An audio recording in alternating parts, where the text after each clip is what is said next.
मी पहिल्यांदाच पांढरा रस्सा बनवला आणि तो इतका चविष्ट झालेला. अगदी साधी सोपी रेसिपी मी आयुष्यात का ट्राय केली नाही हा मला पडलेला प्रश्नच होता. सिंपल फोडणी द्यायची होती, फक्त कांदा, आलं, लसूण आणि त्यात थोडंसं हळदीचं मॅरिनेशन केलेले चिकनचे पीसेस होते. तुम्ही हळद स्किप करू शकता. छान बॉईल वॉटर त्यात टाकायचं आणि चिकन शिजवून घ्यायचं. म्हणजे चिकनचा जो स्टॉक आहे मीठ वगैरे टाकून मस्त चवीपुरता छानपैकी बॉईल करून घ्यायचा. यासाठी लागणारं ओलं वाटण अतिशय सोपं आहे. फक्त भिजवलेले काही पीस काजू घेतलेले आहेत, खसखस आणि तीळ. त्यानंतर आलं, लसूण आणि मिरची.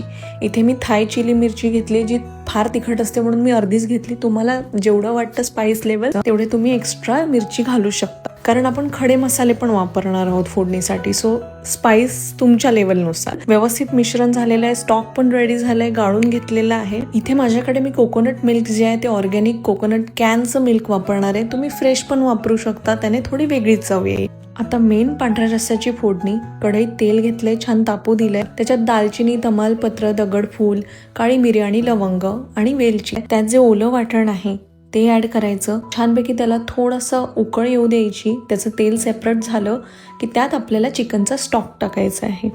चिकनचा स्टॉक छानपैकी उकळू द्यायचं आहे.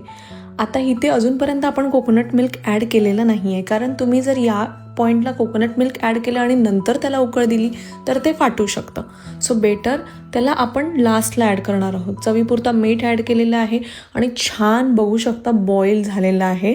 आता हे सगळं झाल्यानंतर आता ह्या पॉईंटला आपल्याला कोकोनट मिल्क ॲड करायचं आहे आणि ह्या पॉईंटला तुम्हाला गॅसची फ्लेम स्लो करायची, कारण ह्याच्यानंतर आपल्याला उकळ नाही काढायचे. फक्त कोकोनट मिल्क त्याच्यामध्ये ॲड केल्यानंतर त्याला एक हलकंसं गरम होऊ द्यायचं आहे. पांढरा रस्सा हा रेडी झालेला आहे. इतका चविष्ट मी आयुष्यात पहिल्यांदा केला आणि मला कळलं की एवढी झटपट, साधी, सिंपल, सरळ, कमी इन्ग्रेडियंट असलेली रेसिपी मालवणी असून सुद्धा मला कोल्हापुरी रेसिपी जमू शकते. ही रेसिपी नक्की ट्राय करा आणि आवडल्यास लाईक, शेअर अँड फॉलो करा. थँक्यू.